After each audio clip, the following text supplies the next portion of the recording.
So there's a brand new brutal Souls-like game approaching to the market, and it's centered around Pinocchio and what I think is another rendition of the Grimm's brothers' tales of Pinocchio. There's a lot of different variations out there, like a hit famous TV show called Once Upon a Time, and of course there's Disney's variation of Pinocchio. But this time along, we set out on an adventure to find Geppetto and figure out what's wrong with this current city we are in, and why people are turning into dolls, and why the dolls are attacking everybody. But let's talk about the gameplay. The gameplay is probably by far the most intricate part about this entire game. So there's three combat styles that the game starts you off as. You can do either strength style, a dexterity style, or a balance style.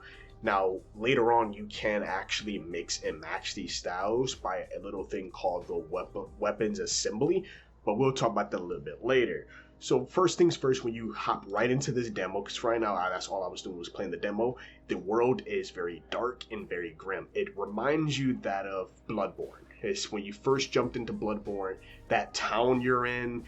Right now the name's not coming to me right now, but the town in Bloodborne, it reminds me exactly of that. Like I feel like that was part of this team's, like when Neil was developing this, I feel like they took a little bit of bits and pieces from Bloodborne to make this game. One thing you'll also notice while you're out and about, that all the enemies that you're coming across are all robots. Now the story implication of that is that Geppetto made all of the robots in this game. Well, in the world. Every piece of work, every piece of craftsmanship, if it was wood, it was Geppetto. Of course, this plays back to Geppetto's actual tale that he was the master craftsman. Now, the game does have a lot of similarities to Bloodborne, from how Bloodborne, if you get attacked, you can attack back to regain your health without having to need to use a blood vial. But in this game, it works just a tad bit different. Essentially, you got one or few ways that happens. So while you're blocking, the game doesn't have a true parry system. And like Dark Souls 1, Elden Ring, Wulong, like a lot of these actual parry system, they have what we'll call as a perfect guard. And one of the weapons abilities allows you to parry. You can either do a perfect block or you can do the parry from that particular weapon. If not, all you're doing is dodging, which the dodging feels just a little bit sluggish, but once you got used to it, if you are a fan or have played Bloodborne or know anything about it, it plays just like that. Just the dodging gives you the iframes. Now the enemies do get a special attack, which is a power attack. It reminds me of like Wulong when the character turns completely red. That is an unblockable attack. That attack is not meant to be blocked. And you also, the parrying window I've noticed is very, very short. The parrying window is very short, and the perfect guard window is also very short as well. So 9 times out of 10 you end up getting smacked. Now this demo, I am currently about 4 hours in. It essentially has up to 2 of the game's bosses and a lot of the world exploration, and kind of drawing you into the game and how this game plays. So you get to check out all the mechanics, everything that this game has to offer from the first few hours of this game. Right now, I think, I clocked in about 4 hours and 47 minutes, so we're going on 5 hours, mainly because I am stuck on the last final boss of the demo, which is the Scrapped Watchman. That boss is annoying. Another mechanic that this game has is essentially, did not realize that this game was gonna be like. With sharpening a blade, you can do it off of your mechanical arm, which is, they call it the Legion arm. That arm can be changed into multiple things. In the beginning of the game, you can actually use it as a attacking method, but once you get further in the demo, you unlock the puppet string, which basically shoots out like a harpoon at enemies and drags them closer to you. So it's pretty fun actually dragging them, like you're on a ledge, you can drag them off and they'll just die from that.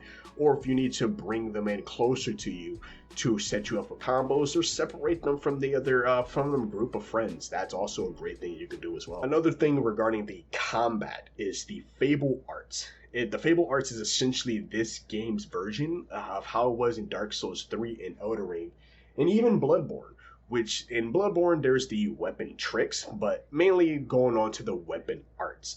The 3 weapons that you come across, which is the great sword, the rapier, and the regular saber blade, they all have their own 3 different Fable arts, which basically is a particular combo that you can do in game to be able to deal at most damage to the enemy or set you up for a combo or anything of that sort. But it deals massive amounts of damage depending what it is. Now, going back to earlier what I was saying about how attacking can refill your heals, blocking the attacks takes your health as well. So you're not safe behind blocks. Of course, that's in any Souls game.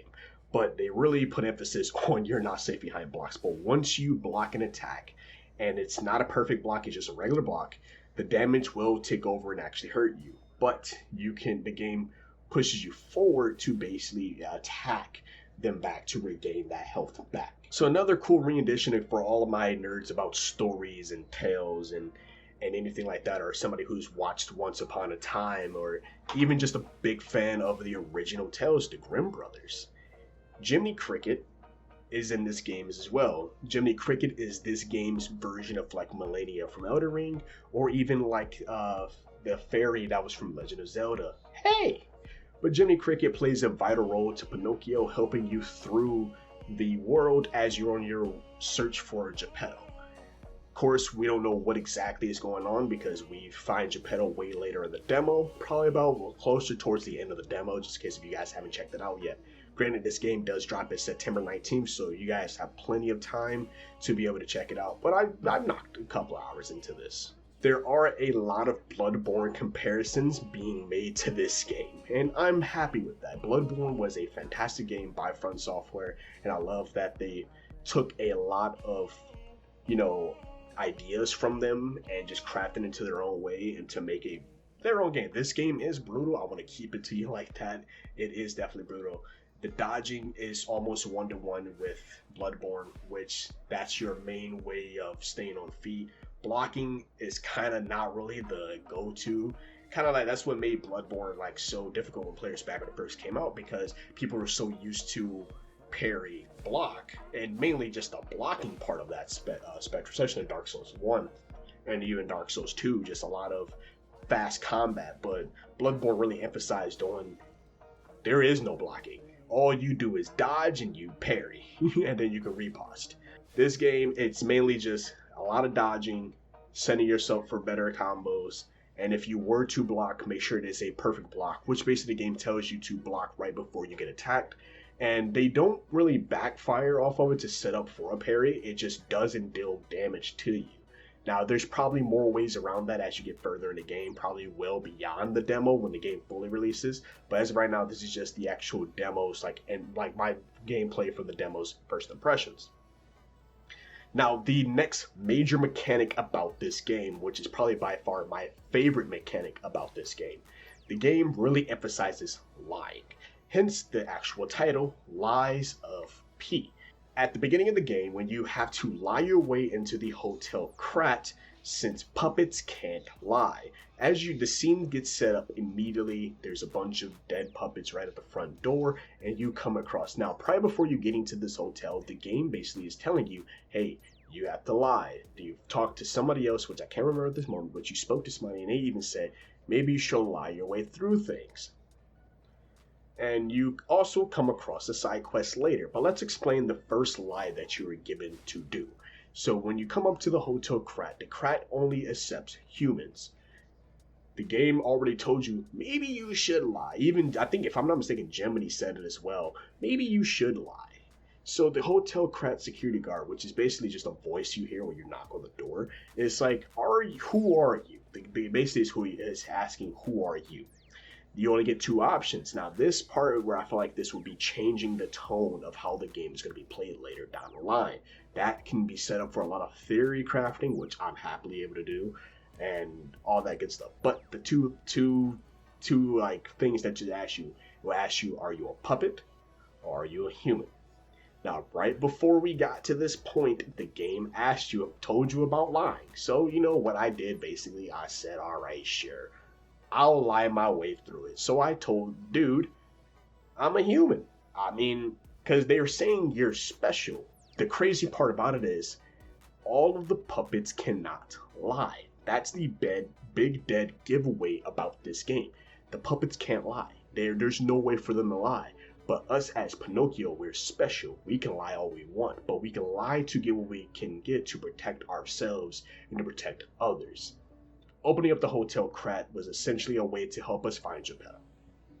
By getting inside a Hotel Krat, we meet a lot of new faces. We meet our new lady who we can level up from. She's a good friend of Geppetto. We learn about she's our weaponsmith. She can help fix our weapons. She can upgrade our weapons. She can even help upgrade our Legion arm. A lot of those things. So this is kind of like the game's hub area, I'd say. It connects you to the next area, and you can always fly back to this given location to make sure. So now we get to the part what I said earlier about assembling the weapons. So assembling the weapons is you can deassemble a weapon, and when you do disassemble that weapon, you can change it from the regular rapier blade, and you can change the handle. The handle is what really makes and breaks your playstyle. Each handle has a particular feature to them. Like the rapier's handle is good for the parry system. I think the saber handle is good for this boosting attack damage. And I can't remember about the greatsword's handle. I think there was just a perfect guard, if I'm not mistaken.